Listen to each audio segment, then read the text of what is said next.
স্বপ্নের দেশে পড়তে গিয়েছিলেন আদরের মেয়ে। বাবা ভেবেছিলেন মেয়ের হাতে উঠবে পিএইচডির ডিগ্রির সম্মাননা। কিন্তু নিয়তি কি নিষ্ঠুর! ফ্লোরিডার ট্রাম্প এয়ারপোর্টে পা রাখতেই বাবার সামনে এলো এক পাহাড় সম শোকের খবর। মেয়ের লাশ নিতে এসেছেন তিনি, যে দেহ চেনার আর কোনো উপায় নেই। বৃষ্টির নিথর দেহের অবস্থা দেখে মুহূর্তেই জ্ঞান হারালেন বৃদ্ধ বাবা। কিন্তু এর চেয়েও ভয়ঙ্কর সত্য হলো, নাহিদা বৃষ্টির এই পরিণতি কি কেবলই এক হত্যাকাণ্ড, নাকি এর পেছনে লুকিয়ে আছে আরও বড় কোনো ষড়যন্ত্র? ফরেনসিক রিপোর্ট বলছে দেহটি পচনের শিকার, ফিঙ্গারপ্রিন্ট নেওয়ার উপায় পর্যন্ত নেই। কিন্তু ঘাতক হিশাম সালেহ কি একাই সব করেছে, নাকি এখনও ধরাছোঁয়ার বাইরে আসল হোতা? ফ্লোরিডার অ্যাপার্টমেন্টে সেই বন্ধ দরজার ওপাশে ঠিক কী ঘটেছিল সেই রাতে? কেন এসি কমিয়ে দিয়ে মরদেহ হিমঘরে পরিণত করা হয়েছিল? আজ সব রহস্য উন্মোচন হবে এই ভিডিওতে। শেষ পর্যন্ত সাথে থাকুন। স্বাগতম জীবন কাহিনীর আজকের বিশেষ প্রতিবেদনে। ফ্লোরিডায় নিহত দুই বাংলাদেশি মেধাবী শিক্ষার্থী জামিল আহমেদ লিবন এবং নাহিদা সুলতানা বৃষ্টি হত্যাকাণ্ডে এখন পুরো যুক্তরাষ্ট্র স্তম্ভিত। যে ঘটনার বিবরণ শুনলে গায়ের লোম খাড়া হয়ে যায়। 3 মে 2026 বাংলাদেশ থেকে বৃষ্টির পরিবার ফ্লোরিডায় এসে পৌঁছান। কিন্তু যে হৃদয়বিদারক পরিস্থিতির সম্মুখীন তারা হয়েছেন তা ভাষায় প্রকাশ করার মতো নয়। নাহিদা বৃষ্টির বাবা ফ্লোরিডায় নামার পর যখন শুনলেন তার আদরের কন্যার মরদেহের অবস্থা, তখন তিনি নিজেকে সামলাতে পারেননি। ফরেনসিক সূত্র নিশ্চিত করেছে, ফ্লোরিডার প্রচণ্ড দাবদাহ আর দীর্ঘ সময় পার হয়ে যাওয়ায় বৃষ্টির দেহটি এতটাই বিকৃত হয়ে গেছে যে তাকে দেখে চেনার কোনো উপায় নেই। ফরেনসিক ভাষায় একে বলা হচ্ছে অ্যাডভান্সড ডিকম্পোজিশন বা অতিমাত্রায় পচন। একজন বাবার কাছে এর চেয়ে বড় কষ্ট আর কি হতে পারে?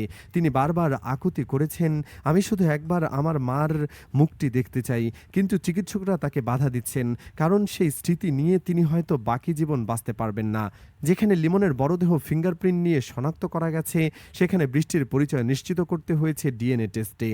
ডেন্টাল রেকর্ড আর তার গায়ে থাকা পোশাক দেখে ভাবুন তো কতটা নৃশংস ছিল সেই মুহূর্তগুলো। বৃষ্টির মরদেহ উদ্ধারের গল্পটি কোনো হরর মুভির চেয়ে কম নয়।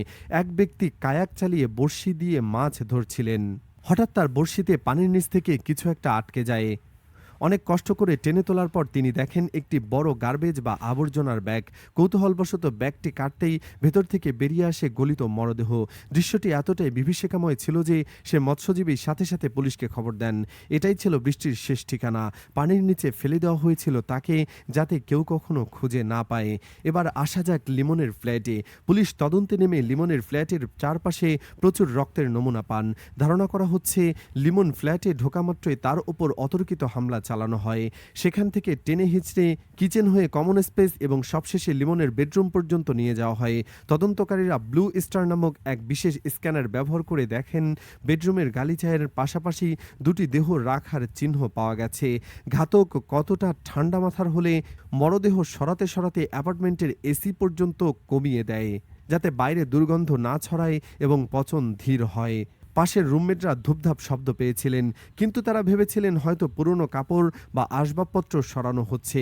ঘাতক হিশাম সালেহ তাদের বলেছিলেন সে পুরনো আবর্জনা ফেলেছে, অথচ সে বাক্সেই ছিল লিমনের নিথর দেহ। দীর্ঘ আইনি প্রক্রিয়া শেষে লিমনের মরদেহ ইতিমধ্যে বাংলাদেশে এসে পৌঁছেছে। কনসাল জেনারেল সেহেলি সাবরিন পুরো বিষয়টি তদারকি করেছেন। বৃষ্টির মরদেহ দ্রুত সময়ে পাঠানোর কাজ চলছে। কিন্তু প্রশ্ন থেকেই যায়, ন্যায় বিচার কি মিলবে? হিশাম সালেহ আবু গর্ভে গ্রেফতার হলেও এই নিষ্ঠুর হত্যাকাণ্ডের পেছনে কোনো উস্কানিদাতা বা মূল পরিকল্পনাকারী আছে কিনা তা নিয়ে এখনও জল্পনা চলছে। কেন সে এমন পৈশাচিক আচরণ করল দুই নিরপরাধ শিক্ষার্থীর সাথে? লিমন ও বৃষ্টির এই অকাল মৃত্যু আমাদের চোখে আঙুল দিয়ে দেখিয়ে দিচ্ছে যে প্রবাস জীবনে রুমমেট নির্বাচন এবং নিরাপত্তা কতটা গুরুত্বপূর্ণ। লিমনের বাবা মা আজ নিঃস্ব। বৃষ্টির বাবা জ্ঞান হারিয়ে হাসপাতালের শয্যায়। আমাদের দোয়া এবং ভালোবাসা এই শোকাতুর পরিবারের জন্য। এই ঘটনায় university of south Florida USF ক্যাম্পাসে এক শ্মশানের মতো নীরবতা বিরাজ করছে। আলিসিয়া নামের এক শিক্ষার্থী ফক্স 13-কে বলেন, এটা অবিশ্বাস্য, এসব তো সিনেমায় দেখি। কিন্তু যখন নিজের পাশের অ্যাপার্টমেন্টে এমন ঘটনা ঘটে তখন ঘর থেকে বের হতে ভয় লাগে। শিক্ষার্থীরা এখন ক্যাম্পাসের বাইরে থাকার জন্য নিরাপত্তা বাড়ানোর দাবি তুলেছে, কারণ ঘাতক হিশাম সালেহ যেখানে গ্রেপ্তার হয়েছে সেখান থেকে শিক্ষার্থীদের আবাসস্থল মাত্র 2 মিনিটের দূরত্ব। বিশ্ববিদ্যালয়টির বর্তমান শিক্ষার্থী আলিসিয়া বলেন, আমি বলবো এটা সত্যিই ভয়ানক। সাধারণত আমরা এসব ঘটনা অন্য জায়গায় ঘটতে দেখি, কিন্তু যখন খুব কাছাকাছি এমন কোনো ঘটনা ঘটে, যেমন নিজের স্কুলে বা এমন কোনো অ্যাপার্টমেন্টে যেটার একদম পাশেই আপনি থাকেন, তখন সেটা ভয় ধরিয়ে দেয়। আলিসিয়া আরও বলেন, তার মা-বাবা বিদেশে থাকেন। এই ঘটনা শোনার পর তারা তাকে খুব সাবধানে থাকতে বলেছেন। এই তরুণী বলেন, এটা শিক্ষার্থী এবং তাদের পরিবারের জন্য খুবই দুঃখজনক।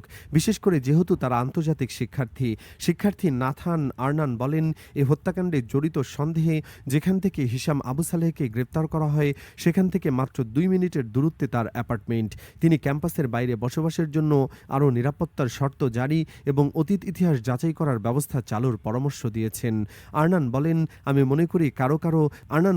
মনে করি কারো মাথার উপর অপহরণের শিকার হওয়ার আশঙ্কা বা এ ধরনের কোনো ঝুঁকি থাকা উচিত নয়। ইউনিভার্সিটি অফ সাউথ ফ্লোরিডার মেকানিক্যাল ইঞ্জিনিয়ারিং বিষয়ে সদ্য পড়তে আসা এভারেট বলেন, এ ঘটনা এখন পর্যন্ত রুমমেট বেছে নেওয়ার বিষয়ে তার চিন্তাভাবনাকে প্রভাবিত করেনি। তবে আগামী সেমিস্টারে ক্যাম্পাসের বাইরে বাসস্থানের খোঁজ করার সময় তিনি বিষয়টি অবশ্যই বিবেচনায় রাখবেন। এভারেট বলেন, সাধারণভাবে বলতে গেলে ইউএসএফ একটি ভালো স্কুল এবং ভালো কমিউনিটি। আমার মনে হয় না এখানে কোনো সমস্যা থাকার কথা। যুক্তরাষ্ট্রে উচ্চশিক্ষায় বাংলাদেশি শিক্ষার্থীদের সংখ্যা প্রতি বছরই বাড়ছে। এমন পরিস্থিতিতে এই জোড়া হত্যাকাণ্ড শুধু ফ্লোরিডা নয়, যুক্তরাষ্ট্রের বিভিন্ন অঙ্গরাজ্যে বসবাসরত বাংলাদেশি শিক্ষার্থীদের মধ্যে উদ্বেগ উৎকণ্ঠা তৈরি করেছে। বিশ্ববিদ্যালয় এলাকায় বাংলাদেশি কমিউনিটি বিশিষ্টজনরা বলছেন, লিমন বৃষ্টিকে 10 দিনেও জীবিত উদ্ধারে ব্যর্থ হওয়ায় তারা হতাশ। বাংলাদেশি কমিউনিটির বিশিষ্ট ব্যক্তিত্ব তাহের রাসু ক্ষোভের সাথে জানিয়েছেন, যদি পুলিশ শুরুতে আরও তৎপর হতো তবে হয়তো লিমন ও বৃষ্টিকে জীবিত পাওয়ার সম্ভাবনা ছিল। 10 দিন সময় নিয়ে ঘাতক সব আলামত নষ্টের সুযোগ পেয়েছে।